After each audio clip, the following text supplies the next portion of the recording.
योगगंगा या कार्यक्रमामध्ये मी प्रमाणित योग शिक्षिका सौ सरला उपाध्याय। आपण मागच्या एपिसोडमध्ये पण आहाराची जोड द्यायची आपल्याला योगासोबत। आपल्याला योग्य तो आहार घ्यायचा आहे।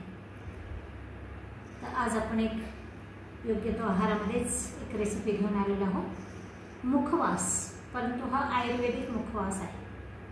मग याच्यामध्ये काय काय आपण घटक वापरलेले आहेत तर महत्त्वाचे आपण याची आपण रेसिपी बघणार आहोत आज, की आयुर्वेदिक 4 घटक असे वापरले जे शरीराला अतिशय योग्य आहेत। हे जेवल्यानंतर सकाळी 1 चमचा आणि दुपारी 1 चमचा आणि संध्याकाळी रात्रीच्या जेवणानंतर 1-1 चम्मच जर आपण खाल्लं तर एक मुखवास पण होईल आणि त्याचे जे लाभ आहेत 4ही घटकाचे असे घटक आहेत की जे आपल्या आहारामध्ये आलेच पाहिजे रोज। ते कोणते 4 घटक आहेत? याच्यामध्ये आहे जवस आहे, मी 1-1 वाटी छोटी 4ही समप्रमाणामध्ये घेतलेला आहे जवस। पुन्हा मी घेतलं 1 छोटी वाटी तीळ घेतलेला आहे, म्हणजे अर्धा पाव अंदाजाने। पुन्हा मी ओवा घेतलेला आहे आणि बडीशेप घेतलेली आहे। तर तिळामध्ये कॅल्शियम भरपूर आहे। मग आधी म्हणायचे लोक की दूध प्या, कॅल्शियम कमी, पण आजकाल दुधामध्ये किती प्रकारचे भेसळयुक्त दूध यायला लागले।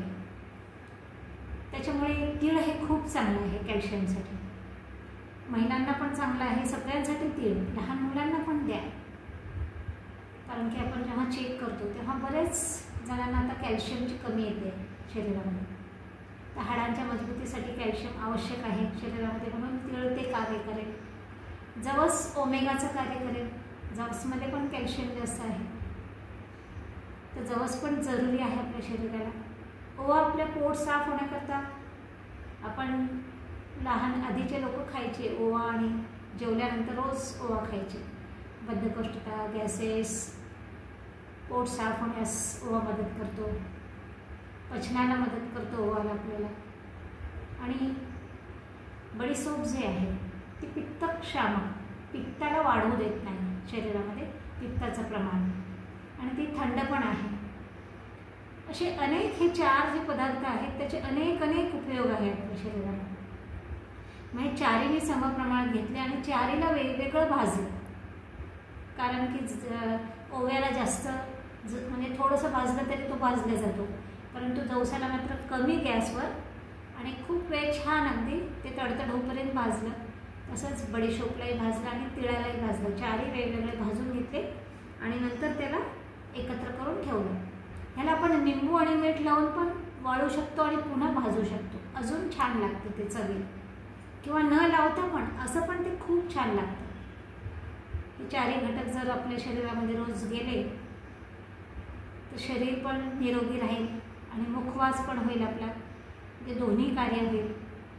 तर नक्कीच मला असं वाटतं, मी जे आता आहार हा घटक चालू केलेला आहे, योग तर मी दाखवणारच आहे तुम्हाला। अजून काही बरंच आपल्याला पुढे शिकायचं आहे, म्हणूनच माझं चॅनल बघत राहा, सबस्क्राईब करत राहा, लाईक करा, शेअर करा, आणि नवीन व्हिडिओज जसे येतात इतरांना पण पाठवा। प्रत्येकाला निरोगी ठेवायचं, आपल्याला फक्त स्वतःला निरोगी नाही राहायचं आहे ना। आपला उद्देशच आपण चालणारच त्याच्याकरता आपण चालू केलेलं आहे की घराघरापर्यंत हे सगळं गेलं पाहिजे आणि प्रत्येक व्यक्तीने निरोगी राहिलं पाहिजे। तर असंच बघत राहा, पुढे आपण असेच बरंच काही आहाराबद्दल बघणार आहोत।